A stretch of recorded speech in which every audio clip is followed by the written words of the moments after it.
In today's business world, change is the only constant, and mastering transformation is the ultimate key to success. Welcome to Shift and Thrive. I'm your host, Natalie Nathanson.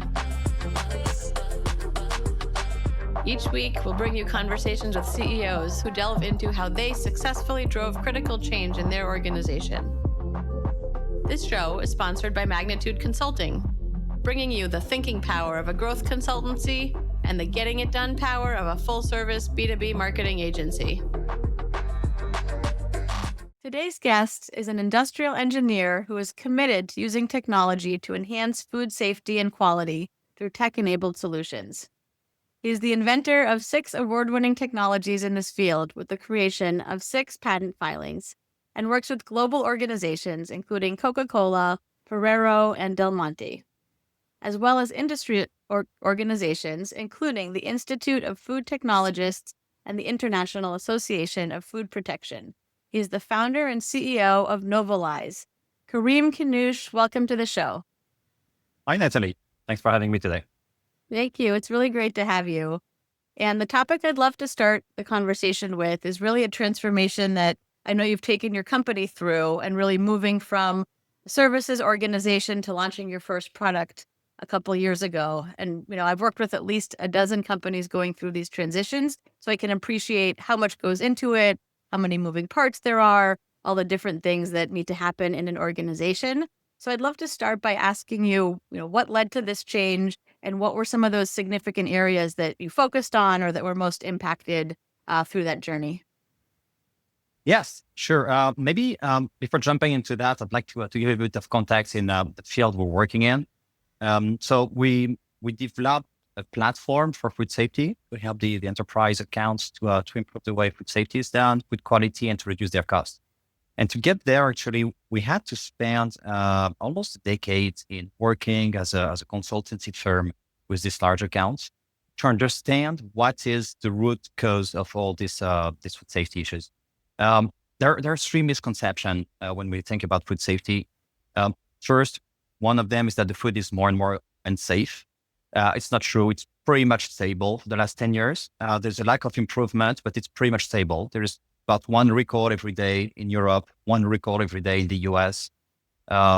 Mostly people are getting sick because of pathogens, so that's nothing new, but that's one misconception. The second one is that testing food allows to say if a product is safe or not. And that's something that as a consumer, we believe is true.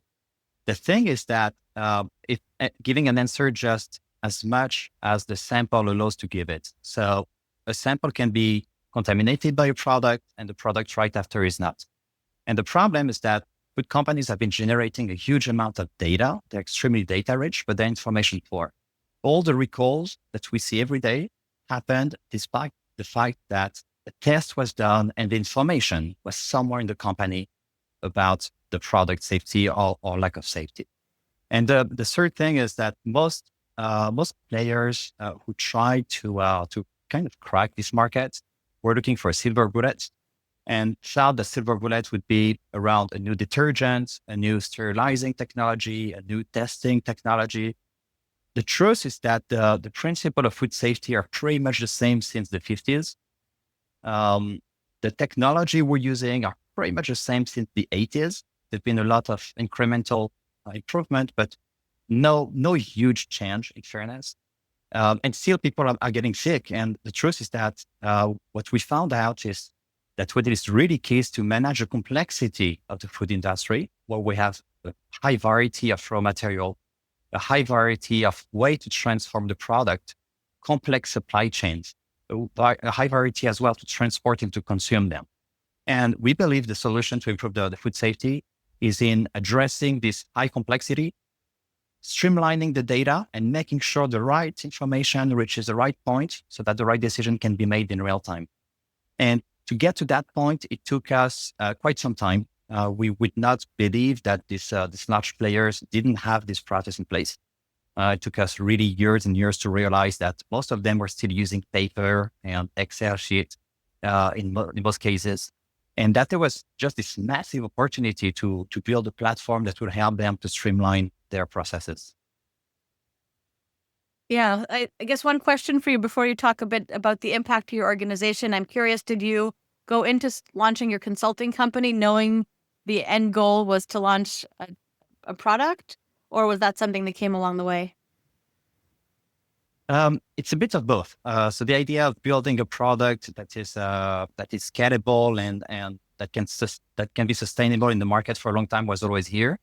But for a long time, I didn't believe there would be a product that can solve this issue. So we focus on what we think we can do that has a lot of impact, which was consulting, especially what we call process validation. So we're helping these large companies to evaluate how well their processes are working from a food safety perspective.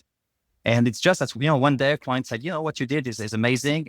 What would be even more amazing is that you could do it in real time. Could you actually tell us batch by batch on my machine if the product we're making is safe, not just on a spot test as we were doing as consultants? And then we started to think about it. We saw the large companies starting to be finally connected to the high-speed internet. That's pretty much during the COVID. A lot of these food processors have their facility, especially the first transformation in the countryside, far, basically where are the farms, so far from the cities. And they were the last ones to have high-speed internet. And, as soon as they have high-speed internet, microservices were available on the cloud. All the different bricks were here so that we could actually build a product that will solve the issue. And these technology bricks were not available when we started 10 years ago. Yeah. Well, it sounds like you got that great customer validation, the input, and then kind of right time and right place when you talk about kind of that digital readiness of the target market. So tell me, what were those Yeah. areas that were most impacted in your organization or that you worked through as part of this change? Um, Pretty much all of them. As a consulting company, we also operated laboratories. So we had literally lab technicians who would grow bacteria, pathogenic bacteria, in controlled environments to study them, to see how they behave during a cooking cycle or during a sterilizing cycle, generating data. And this data would be part of reports that we provide to our clients and that they keep available for USDA, PFDA, or the equivalent agencies in Europe.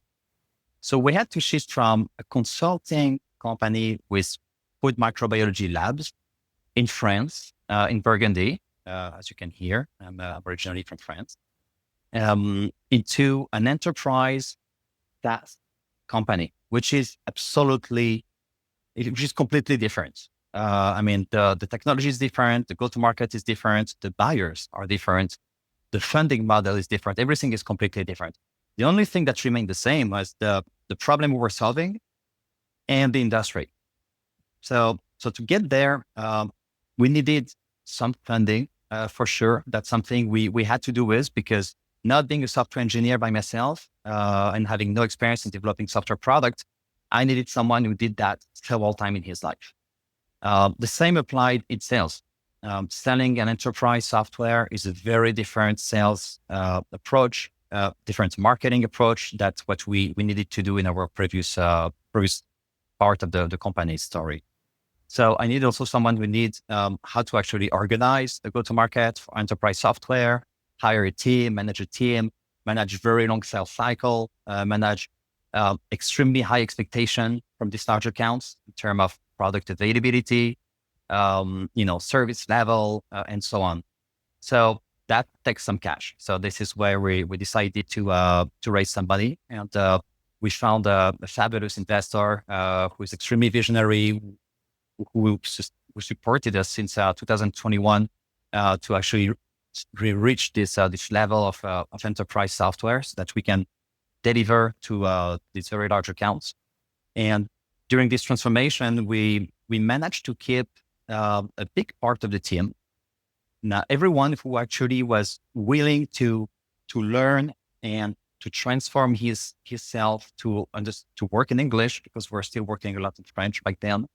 Everybody who was willing to do it is still on board with us. And they're the strongest contributor you can imagine, because they know the sector extremely well. We have an amazing working relationship, and they're really here for the long game.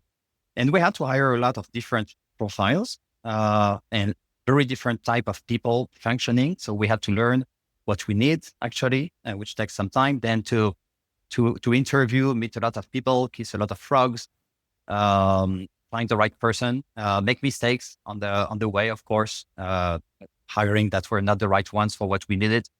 And bit by bit, having this merge between the microbiology spirit, so mostly biologists who are working in abstract world, which is bacteria that you don't see, but that can become quite concrete when you grow them on a petri dish. And another abstract world, which is a world of software, mathematics, very different concept. Usually biologists don't like math so much, right? And bit by bit, having them interact, work together, understand how different, but at the same time, how similar the goal we have as a team. And that, that merge being done took some time. But once the merge of the two spirits worked, we really built a cyborg, which is completely unique in the market. There's no other company in the world who's doing software and who deeply understand food safety and microbiology as Novolyze does. And that's a huge hit. Yeah. I can see where there would be a lot of moving parts to that of, like you said, the merging of the biologists and the software, shifting into the US market and the geographical Yeah. cultural shifts. And then as you talk about with the sales and marketing, the go-to-market of a software and enterprise focused company. Can you talk a little bit about, for you as the leader, like how did you go about unifying that team and making sure everyone was working in the right way together? Yes, that's a great question. I think what actually helped is the additional complexity of it, because our software team is working in our subsidiary in Serbia. So we don't only have French and Americans and people of various origin, but we also have a third of our team, which is based in Serbia, working in English and in Serbian, which added a different international component, even though we were a very small company. And that forced literally everyone, including the leadership, to think really like an international company very early on, which means taking into account I'd say the cultural aspect and specificity to every country, but everybody also to realize that they have to go at least halfway, because someone in Serbia working with the US has to work in English, has to work a bit later in terms of time difference to interact with the US team. And the US team has to wake up a bit earlier to work with the Serbian team.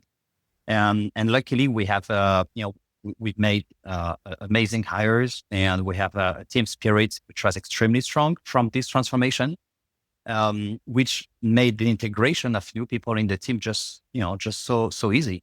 And now every time we hire someone, we have a few weeks after the hiring, a debrief or feedback from the hire about how things went, whether it's in Serbia, France, or in the US. And we have a tremendously good feedback. People are very happy to be with us, and they're like, everyone was so welcoming, willing to help, regardless of the country.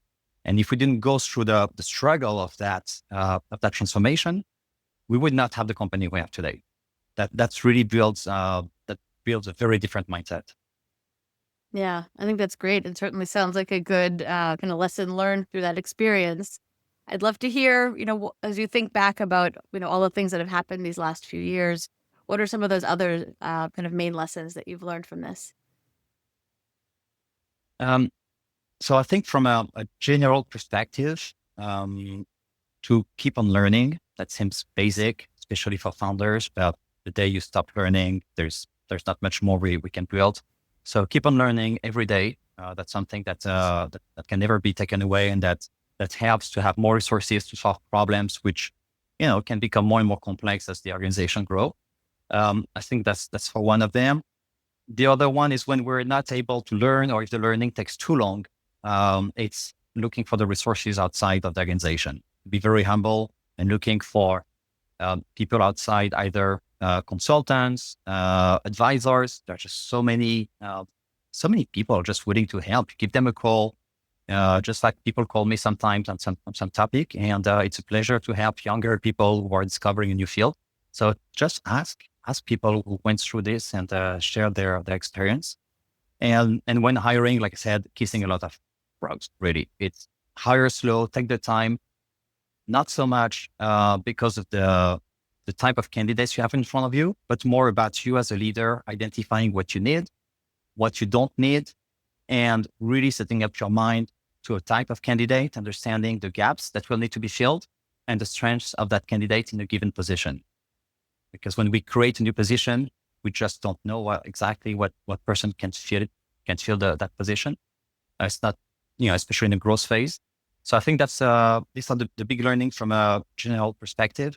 I think there is another one in terms of leadership. It's adapting some methodology that we used at Novolyze early on that were very, very helpful in integrating new people in the team. Now, more specifically, looking at the SaaS enterprise world, I think another big lesson is that SMB and enterprise markets are very different.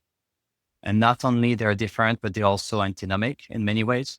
What makes a good product for a small company makes it a terrible product for an enterprise company, and vice versa.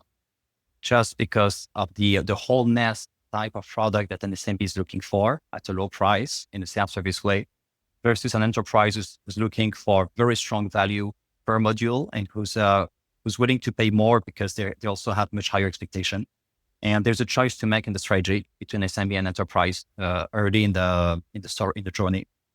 In the specific learnings, there is another one which is, I think everyone would say the same after building a company. It's talk to users, talk to many users all the time. Keep on learning from the users. It's never going to be exhaustive. It's never going to give you a perfect feedback.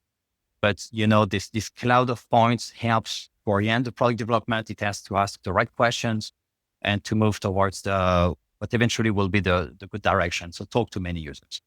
And the last one is that the vertical expertise in vertical SaaS, and that sounds also very provincial, but that's very important. If you don't know the sector, making a vertical SaaS you're pretty sure it's going to be a failure. We saw top 5 VCs in the US making very poor investments in verticals they didn't understand without the right founder, including in food safety. And every time the same mistake happened just because of the lack of understanding of the complexity of the sector and how we can solve the problem there. So yeah, I think these are our main learning points. Yeah, I think those are 3 great areas, and I'd love to go back through some of them in more detail. I think on that first area of really the needs of an SMB versus enterprise, I think you had previously mentioned that you realized kind of an MVP product would not suffice for the enterprise needs. Can you talk about how you were thinking about, what to deliver and, how soon you would have something ready to deliver to these enterprise clients?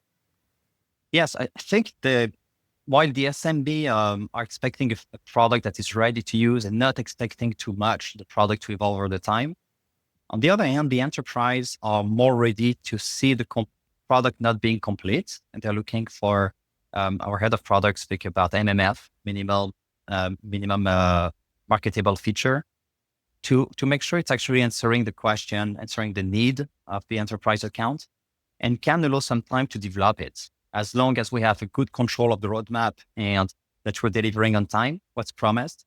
And in that respect, I think it's really the shift from MVP, helping you build a product that's good enough to be sold, to MMF, which is building functionalities, testing them, and then going much deeper and being extremely interactive with the customer, having a lot of iteration to make sure that you're on the right direction to solve the problem they're looking for, they want to solve. Yeah.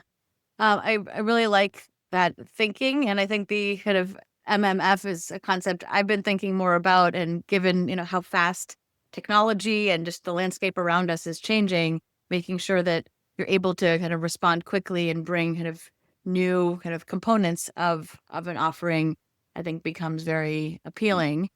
I'm curious, I think it ties back to some of what you said as far as listening to the customer and getting that feedback.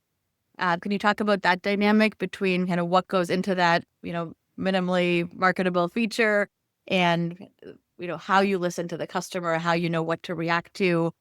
Talk about what that looks like for your organization. Yes, so we're applying pre vanilla principles. We're using agile 2-week sprints.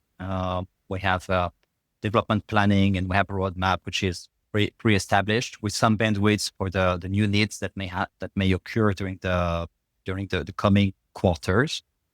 And the way we make sure it's aligned with what the customer need is bringing him under the tent in terms of roadmap and saying, this is what we plan to do. This is how it's going to work. Is it answering to your needs? And if not, let us know now. So that creates the buy-in. And at the same time, they bring an amazing amount of knowledge, understanding of the industry, which only they have because they are the boots on the ground on a daily basis. They know exactly how they want to use the tool. We're making software. We're not using the software. These are two completely different jobs. So it's creating a lot of occasion to interact with the customer, understanding what he wants to do. I think another important item is to make sure that the roadmap is not driven only by one type of customer or one segment, or at least that we're clear about the influence of that segment on the roadmap.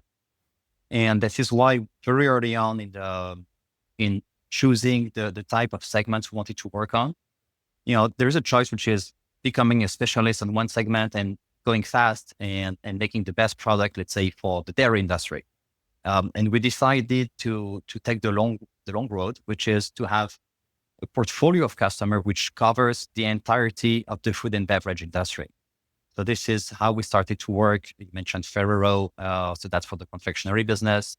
Del Monte, we work with beverage manufacturer. We work also with Sigma Alimentos, one of the world leader in the meat processing, and with a dairy leader in France called Sapientia. And having all these segments represented in our discussions and with the product team, we're able to make sure that any change we're making for one vertical is not impacting negatively the other verticals, or when it is, to make actually the decision consciously and to see how we can mitigate it. And this is how we managed to build a product that works literally everywhere in the food and beverage space today, with no key, I would say, specificity that would slow us down to sell anywhere else in the food and beverage industry. Yeah, it sounds like that was kind of a key pillar of your go-to-market strategy. Am I reading it correctly? And if so, like, what else were kind of some of those key things that you used to inform your go-to-market strategy? So this is definitely key. The other element, the other pillar is to align on the vision. So it has to be clear for the team, for the board of directors, obviously, and also for the customer. Expressing very clearly what's the vision of the company, where we want to be in 5 years, in 10 years, and telling them that in 5-10 years, we want to be the one platform used for all the food safety and quality data processing for enterprise clients in Europe, US, and eventually in the other continents. Made it super clear for the persons we're working with. It was like, okay, it's like when you have to choose an ERP 20 years ago, and SAP comes to you and say, oh, I want to be the only supplier in that vertical. Like, okay, so I'll work with you because I know you're going to put the resources to build the features we need, and your success and our success are extremely well aligned. So the alignment with the large account was key. Also working with accounts where we have champions, which are, if not early adopters, at least not laggards. So champions who are a bit technology savvy, who like doing it, who like change, and who are willing to do it. And you find this type of individual at this time of their career in every organization. It's a bit random. Sometimes organization that seems super modern won't have one. Organizations which are less modern have such a champion because they are the most key person to understanding how the organization is going to transform itself and to adjust the expectation and the pace of delivery with that organization. Does she want to move and to transform digitally very fast? Or does she want to be a bit slower? Does she want to be held the hand during the whole process with a lot of service? Or does the organization want to have actually a product that they can deploy by themselves and be autonomous in doing it? And there's no good or bad answer. These are just different strategies, which depend on the company's culture, which depends on how they build their own IT group and the relationship between IT, operation, food safety, finance, sustainability, and now even AI. In many cases, there's an AI department that will also bring in the discussion. Yeah, I like what you're saying about that, especially, the importance of the champions. And also I would imagine the consulting roots that you've had of your business of being able to think about where an organization is and what they need from you, what they want from you, that you were able to kind of meet them where they are.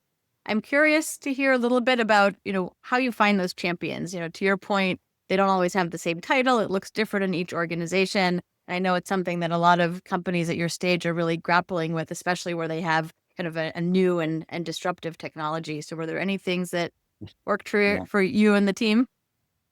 Yeah, that's the 1 billion question. I think what we saw working the best is taking like you said, they're not labeled or identified as such. So we try to take the problem from the other side. So we're looking at where are this organization putting their people to look for outside technologies.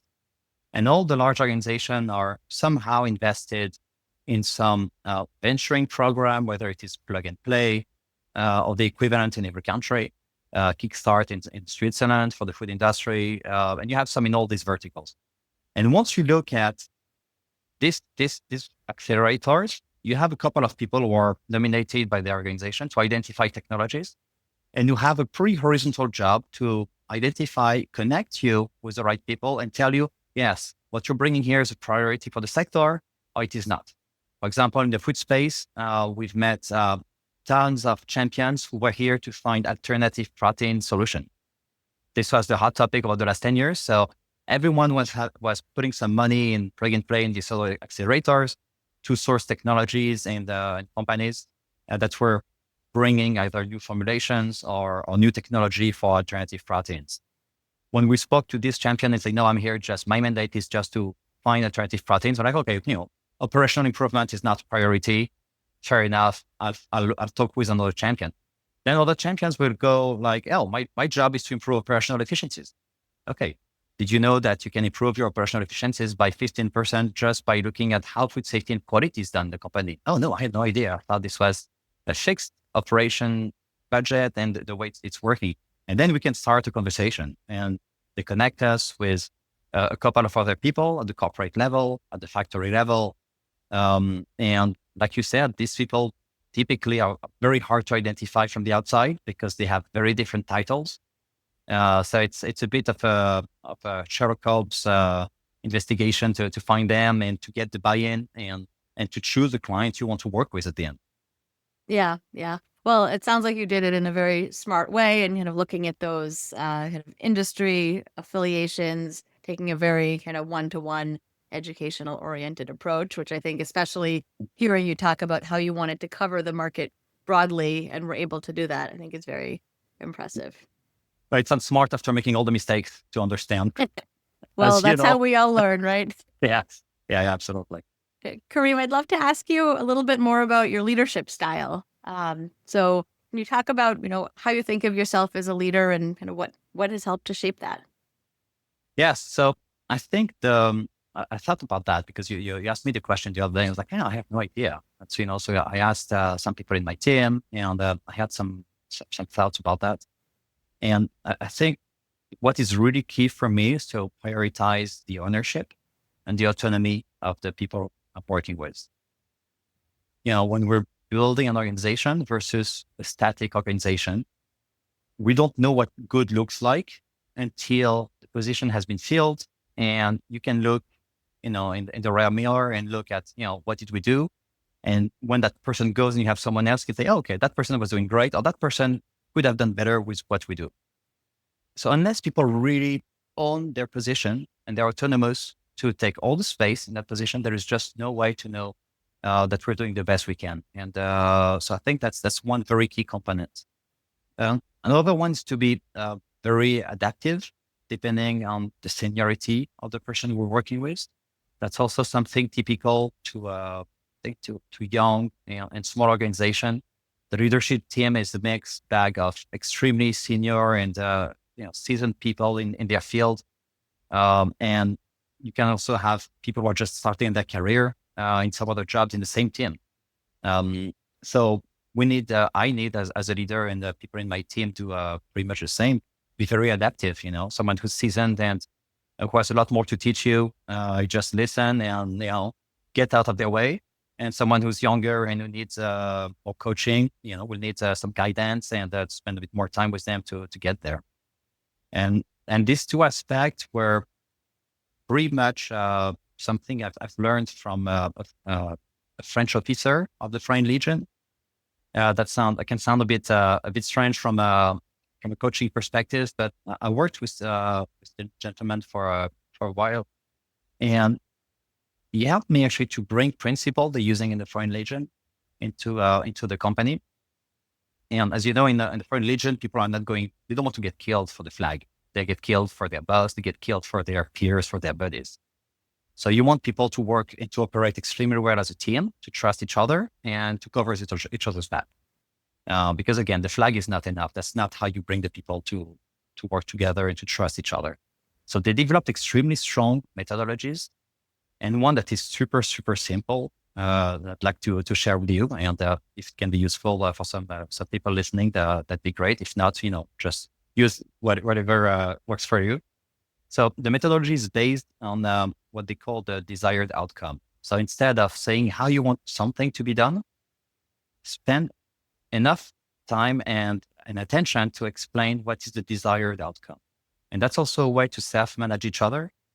Because when we focus about what is important to get at the end, it's a bit like the OKR method, if you wish, but just really the main one, the main outcome. When you focus on this, then we see that the path to go there might be different even for us. And the path to go there for the person working in your team will be completely different in many ways. And if that's the path that works the best for them, that's what you want because you have expressed your desired outcome. So that's the first step is to be conscious and to explain what you're expecting. I think that's the first one. And the second step is to just listen to the person in your team and ask them, how do you plan to go there? And then they will tell you their plan. And the plan will be what it is. It can sound good, less good, but then you can start to iterate and say, hey, did you think that if you do that, this is going to happen? Oh no, but I can do this. Oh yes, I've thought about this and this is how I'm going to handle that. Good for you because I would not be able to do it. But if you have the resources to do it, that's a good way for you to reach this goal. So you get there, you do a couple of iterations and then you have a plan. And halfway during the delivery of the plan, whether it's over 3 months, maybe after a month and a half, say, hey, how are you doing in terms of reaching the desired outcome? And you can just check if the trajectory is okay or if it needs to be slightly adjusted. And I think that's it. Simple as that. And it works it works everywhere, basically. It works even in the family environment. It works as well. Yeah, I like that. It sounds simple, but not obvious either. And I think it rests on the foundation of a lot of the things that you talked about of, you need to have a high performing team, talented senior people, and then you attract, people that want that autonomy, that are empowered by that, and taking kind of the pressure off the CEO from having to solve it all and have all the answers. Yeah, I think that the other point is that we often forget, I think as founders, in the leadership side, there's a dimension which is very founder driven, which is very different, I think, from what we can find in other companies. A teammate told me earlier, she worked for 4 founders. And one of the founders said, I'm the only employee who cannot quit or cannot resign from this company. And that makes it very different in how you approach problems. And it's true for the best and the worst. That's the reality. And so that creates probably a very high expectation from yourself and from the other people. That creates also a different type of energy and problem solving thinking.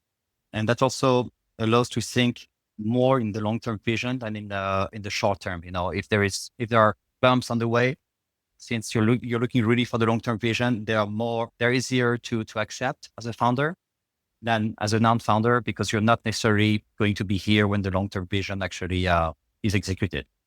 And that involves, I think it's good for the long-term strategy. It's probably tough sometimes on the short-term strategy to work with founders. Yep. Yep. I can see that. And you mentioned that concept, is not only used in business. I'm curious if, for you, have you found yourself using it elsewhere in a personal life with kids? You're getting my wheels turning here. Oh yeah, kids, absolutely, 100%. And it works fabulous, because when the kid wants to do something and you just help them to reflect on it, and you don't come with the answer yes, no, this is how you need to do it. There's just so much more buy-in and pleasure and passion and pride to deliver it than in a constrained environment.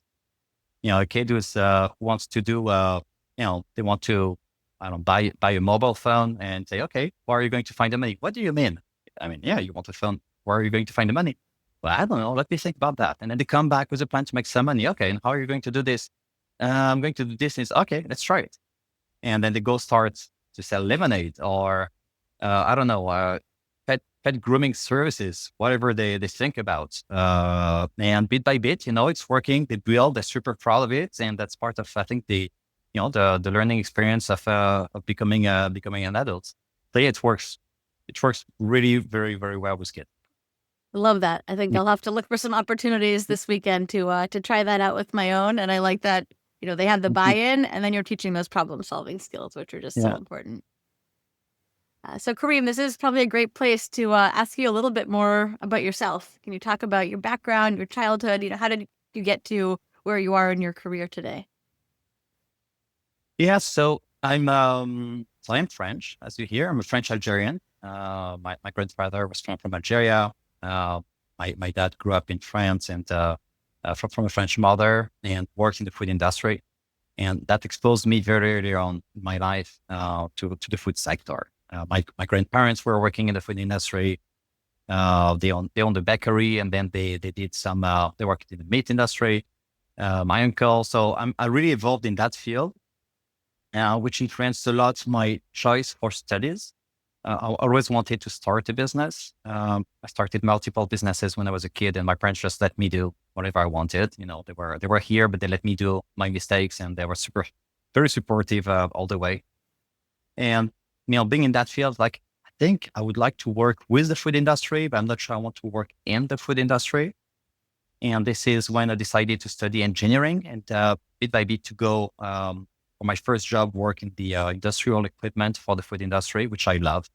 For example, that's a bit of paradox. As a student, I was very bad in biology, but I was very good in physics. And for some reason, I went into biology, and I ended up actually working more on the machinery side. And this is when I started to really, really enjoy thinking about how technology can be applied to see how accessible it is, because most of the technologies we're using have been developed in some other field. We don't need to invent the wheel, just applying technologies developed in healthcare, for example, or in some other industrial manufacturing industries. Just adapting them is giving more than what we need to solve problems. There's a huge amount of resources. So I started my career actually when I finished my master's degree in food engineering. Went to a business school, and I've heard back then of still a story I'd like to share with you. I made back then a young grad whose first job was to set up a subsidiary in China for a French company.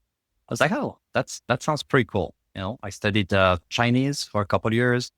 I was intrigued by China, the language, the country. I didn't necessarily want to make my life there, but I was like, this is, they're going to play a big role in tomorrow's economy. That's a good place to spend a few months, a few years to understand what's going on.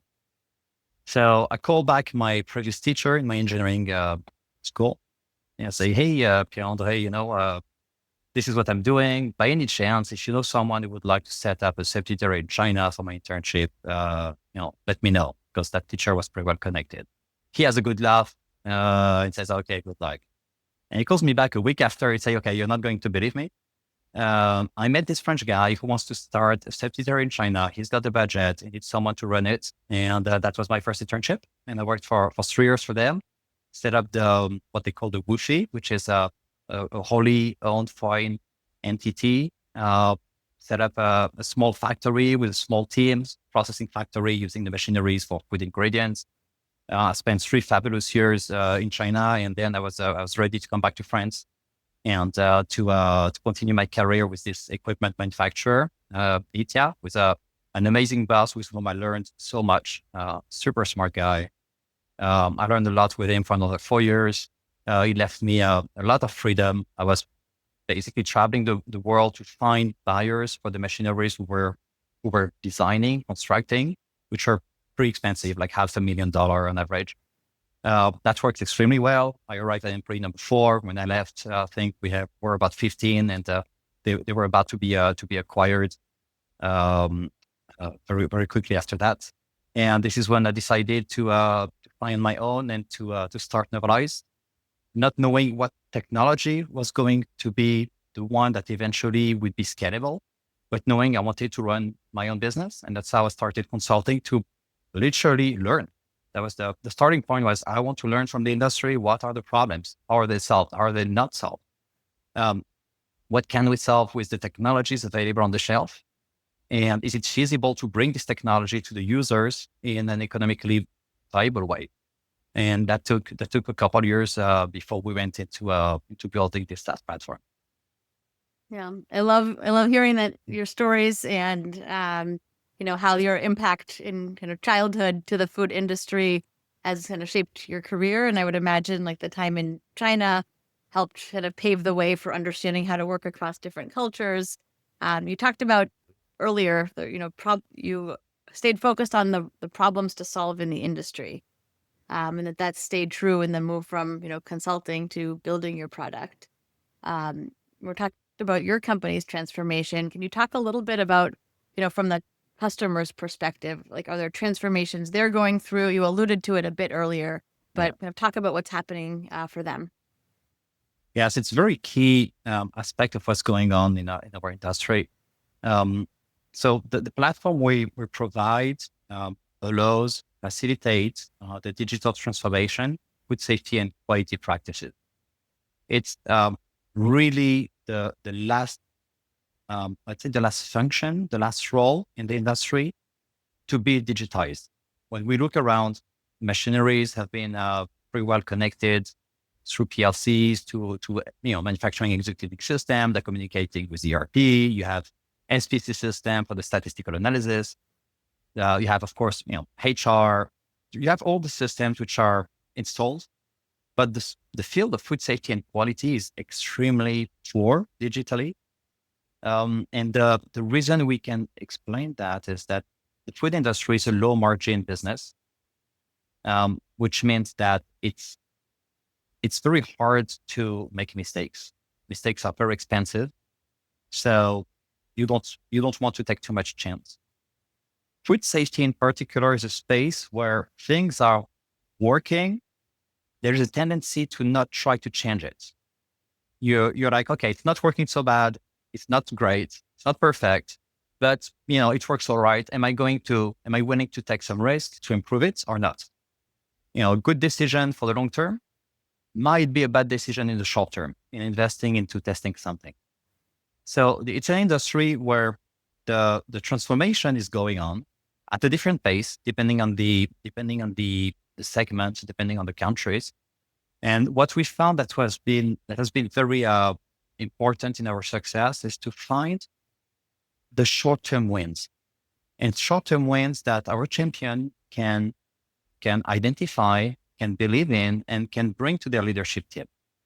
And from one short-term win to the other, leadership team starts to believe, understands that yes, we can reduce the cost of food safety and quality and improve the safety at the same time. That sounds counterinstinctive, but we can prove that with every customer we're working with. Reduce the cost, we improve the safety and the quality of the product.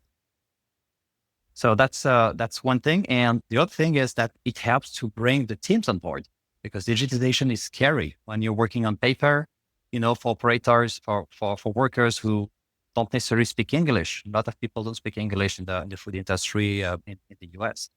For people who hardly know sometimes how to read and write, you tell them that they will have to use a computer. Potentially the machine is going to replace part of the jobs.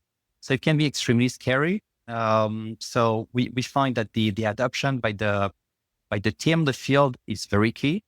So they realize it makes their life easier. And actually, there is no job reduction because food safety space is an environment where it's very hard to hire. Very few people want to work outside of the big cities in the factory. And it's an industry, I mean, it's a job which has been struggling to attract talents for decades. So when we're making things easier through software, we're not replacing job. We're just helping people to make their job in a nicer way, and in more comfortable, more sustainable way as well.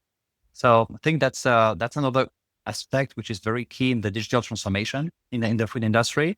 We see it happening for the next probably 10 to 15 years. It's a very slow transformation. And then there'll be another transformation, application of AI in some other fields which are not yet mature, and so on. Yeah.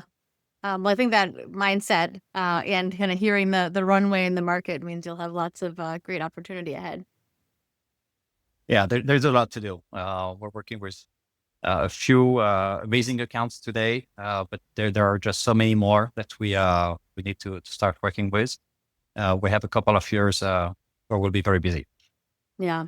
Do you have an example of a customer? You don't have to share their name if you don't want to, but an example of the kind of impact you've had on their organization through this?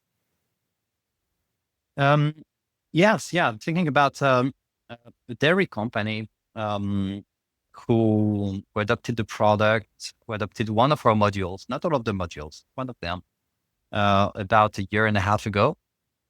And we have, so just maybe as a bit of a context, our NPS is somewhere around 83. So we have an extremely high support from the users, and people are speaking positively of the platform to their peers.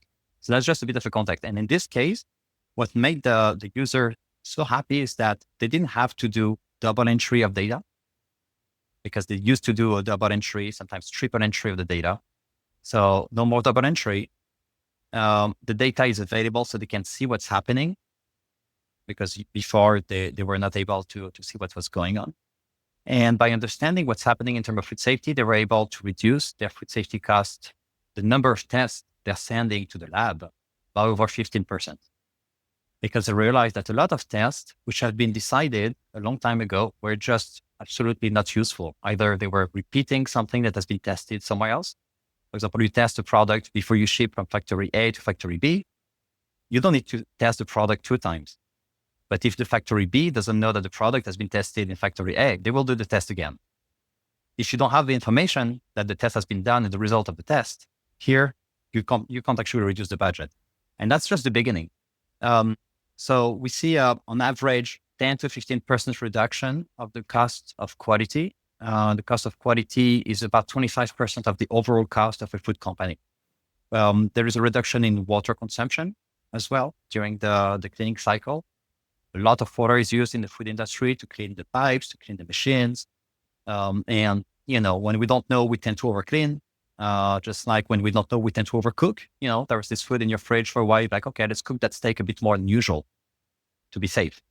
And using the right data at the right time, we're able to adjust the cooking cycles to what is needed, to adjust the cleaning cycle to what is needed, which creates additional machine availability. So OEE, we increase the OEE. We decrease the amount of water that is used. We decrease the amount of chemical that is used to clean the factory. We decrease the amount of energy that is used. So there are multiple levels of where the good digitization can impact positively a food company. Yeah, well, thank you for sharing that. I think it certainly helps to bring to life a lot of those kinds of benefits that you've been talking about. So Karim, I know we only have a few minutes left. I'd like to maybe end with a more introspective question for you and thinking about your leadership and everything you've learned along the way. So if you were sitting in a room right now with your younger self in your first ever leadership role, is there any advice you'd give yourself? Well, I think that there's the leadership and there's the founder part of it. I think on the founder part, I would say that the idea is nothing. The execution is everything. Need to, I used to have many ideas. I still have too many if you ask to my R&D teams. And that idea actually just as good as how well you can execute it. And to execute it, you need to share You need to share with friends, with family, with investors, sometimes with competitors too, that can bring you ideas, and if your idea is really strong, you can test it to improve it, and then you can execute it quickly. Don't try to hide and hope to have a patent in a couple of years. That's not how software works. So this is, I think, the big learning in this field. I think the other one is to go toward competition, not to try to go too much on the blue ocean, because being close to competition helps you to be better. It helps you to see also where you are better and you didn't know it. So the closer you're to competition, the faster you can learn, improve, and strengthen both the product, the team, and the execution plan. So yeah, I think that's what comes up to mind. Thank you. Those are both very relevant and are certainly getting me thinking about them further. So I think that's a really great place to wrap. Before we finish the conversation, if our listeners want to get in touch, can you please let them know, what's the best way to reach you? Yeah, absolutely. You can find me on the internet, on LinkedIn, or drop me an email to kf@novolyze.com, novolyze.com. Perfect. Thank you. Well, thank you so much for this conversation. I really enjoyed it. Thank you, Natalie. Really appreciate it.